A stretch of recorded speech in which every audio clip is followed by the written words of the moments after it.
Tu as déjà entendu parler de ça, toi, la visualisation? Si je te dis ça, là, tu pars-tu en courant, tu vois, qu'est-ce que c'est ça, cette histoire-là, là? Chale-moi pas avec ça. Ou ben là, tu dis, hey, ça m'intéresse. Ou encore, moi, là, je suis là-dedans constamment. Tu as déjà entendu parler de ça? La visualisation. Tu sais, c'est de visualiser ce que tu as le goût de faire, ce que tu as le goût qui se réalise. Visualiser tes rêves, peut-être. Salut les passionnés, je suis Pascal Auger et moi j'aide les gens qui sont en réflexion et qui ont besoin de prendre une pause de leur quotidien pour remettre du sens, du bonheur, de la liberté dans leur vie pour équilibrer en quelque sorte notre santé physique et notre santé mentale. Puis aujourd'hui, je voulais en profiter pour te jaser de visualisation. Ouais, c'est quoi ça exactement la visualisation? Tu sais, à quelque part, là, on peut même aller fouiller dans Einstein. Tu sais, Einstein, il parlait de ça dans un sens. Tu sais, quand il dit E égale mc2, ça, c'est de l'énergie qui égale de la matière.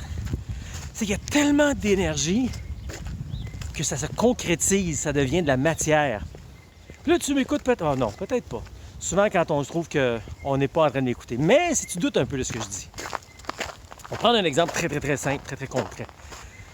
Des fois, ça arrive qu'on est tous un peu angoissés, stressés, on est inquiets, toutes sortes de raisons, là, tu sais, là. Qu'est-ce qui arrive très souvent là-dedans? Mal de tête. Viens d'où ce mal de tête-là? Personne ne te frappe à la tête. T'es pas malade. T'es pas tombé.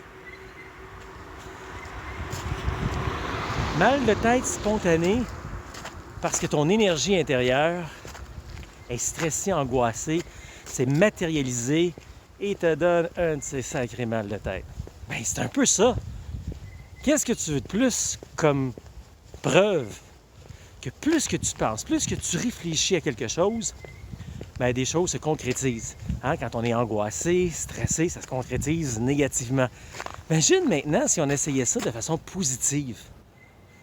Il y a des choses que tu veux faire, toi, dans la vie. Il y a des rêves que tu veux réaliser, peu importe quel âge que tu as, là. Que tu en aies 22, que tu en aies 54, que tu en aies 66. Il y a des choses que tu as le goût de faire puis que tu as souvent mis de côté. Pourquoi? Parce que tu n'as pas pensé à ça, tu pensais à d'autres affaires, tu visualisais d'autres affaires, ton quotidien, tes responsabilités. Tu sais que, voici un autre exemple, tiens. Les grands sportifs de ce monde-là utilisent beaucoup ça, la visualisation. Parle-en à ton joueur préféré, à ton sport préféré. Regarde les Jeux olympiques, les championnats internationaux. Parle-en avec les athlètes.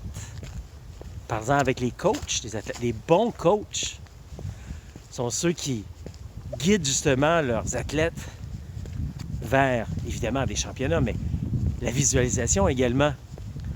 T'en parleras à tes athlètes préférés. Très souvent, on entend ça souvent dans les reportages. Je sais pas moi, le plongeon peut-être, ou un sport là, XYZ, tu sais.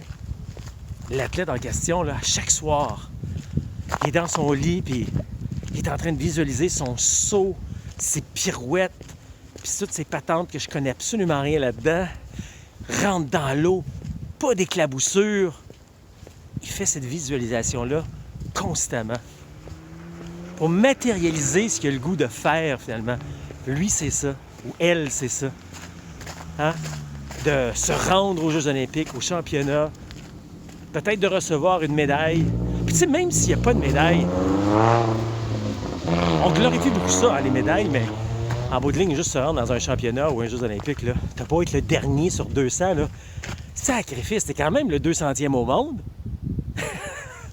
C'est pas parce que tu finis en bas du podium ou 200e que t'es pas bon, là. Bon, ça pourrait faire l'objet d'une autre capsule. Mais la visualisation, ça t'amène tellement à focusser. Ça, c'est un autre mot super important. Puis c'est ça, la visualisation. C'est focusser sur ce que tu veux réaliser, finalement. Et d'éliminer le bruit, d'éliminer toutes les choses qui vont enlever la concentration.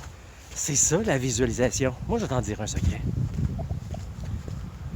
À chaque soir, je me couche et je visualise les gens qui marchent de plus en plus nombreux sur le chemin du Québec. Un peu comme à Compostelle. Compostelle, depuis des milliers d'années, des millions de personnes, Et pourquoi pas au Québec? Puis quand je vais marcher avec des gens, quand on est en rando séjour ou encore en rando d'un jour, puis que je vois des gens là, au loin, pas trop loin ou très loin, à 2-3 km de moi, des fois on va loin, marcher. Je trouve tellement que c'est une belle vision.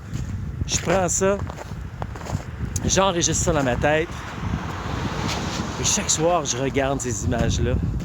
C'est ça qu'on veut réaliser, entre autres, pour la marche, la rando communautaire au Québec. Toi, tu as sûrement des idées, des projets, peu importe quel âge que tu as présentement, le statut que tu as. Je sais pas, moi, tu veux peut-être voyager à travers le monde, tu veux peut-être devenir médecin, tu veux peut-être une maison de tes rêves que tu vas avoir. Puis c'est une maison de tes rêves, là, c'est supposé être une grosse cabane, là. Ça peut être une mini-maison. Imagine-toi ta mini-maison, là. Comment tu la placerais? Où est-ce qu'il serait, tu sais, pour gagner chacun des centimètres? Parce que c'est petit, là, hein? On appelle ça une mini-maison. Comment tu placerais ton comptoir, ton évier, ta table, les fenêtres, ton lit, ton salon, ta cuisine? Comment tu placerais ça? Là, mets ça à ta manière. Toi, c'est peut-être pas une mini-maison que tu veux. Peu importe c'est quoi tes idées, puis tes projets, puis tes rêves.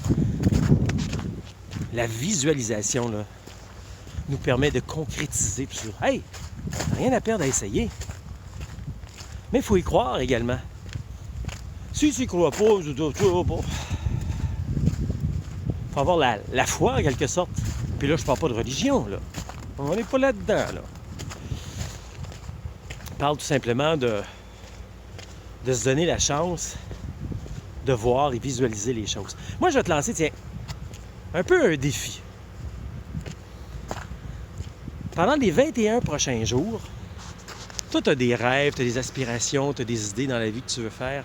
Pendant les 21 prochains jours, je te lance le défi, chaque soir quand tu te couches, de visualiser ce que tu veux.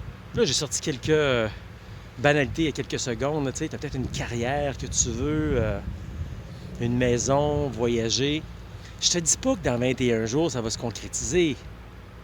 Sauf que si vraiment dans les 21 prochains jours, tu visualises ça chaque jour, ça va grossir en toi.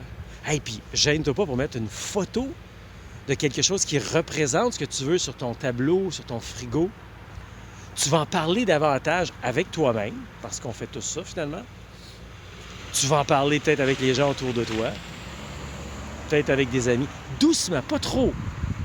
Parce que si tu en parles trop, il y a tout le temps des gens qui vont vouloir te décourager.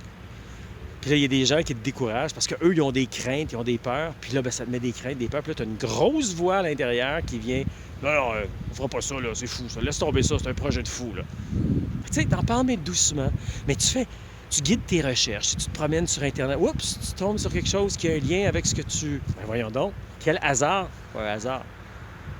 Parce que tu as mis ton énergie en ce sens-là. Indirectement, tu recherches ça, finalement.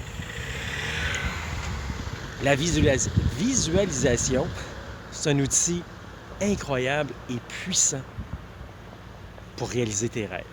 Donc, j'en viens à ce que je disais. Je te lance le défi, le projet. Hey, tu fais ce que tu veux avec ça. Mais pendant les 21 prochains jours, il ne faut pas que tu manques de jours, là. À chaque soir, quand tu te couches, juste avant de t'endormir, là, tu visualises ton projet, ton aspiration, ton rêve. Fais juste ça. Fais juste l'implanter dans ta tête, dans ton cerveau. Peut-être laisse des petites choses un peu dans la maison. Te le rappeler pendant le jour. Puis dans 21 jours, tu m'en donneras des nouvelles.